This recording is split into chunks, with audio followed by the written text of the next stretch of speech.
Umani ng paghanga mula sa Canadian production staff and crew ng Hello Love Again ang lead actress ng movie na si Kathryn Bernardo.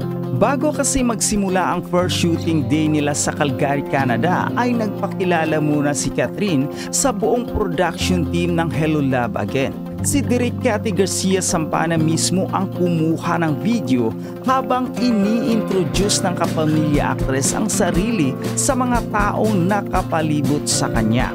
As expected, agad na nag-trending sa social media ang TikTok video post ng mismong direktor sa pelikula kung saan mapapanood ang humble na pagpapakilala ni Kathryn sa mga magiging katrabaho niya sa paggawa ng inaabangang reunion movie nila ni Alden Richards.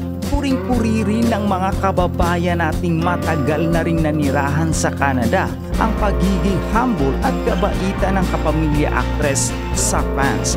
Sa mismong shooting kasi during break time ay may ilang fans na nag-request ng selfie with her na agad naman daw pinagbigyan ni Kathryn at kahit dahil ay nagre-rest muna ay nakipagchikahan pa raw ito sa kanila.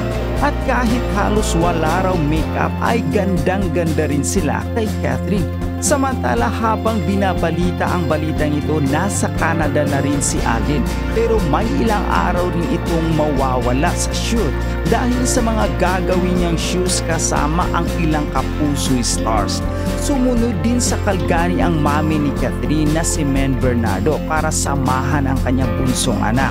Wala kasing kasamang road manager at personal assistant ang actress, kaya usually ang nanay nito ang nag-aasikaso ng mga personal needs niya while shooting.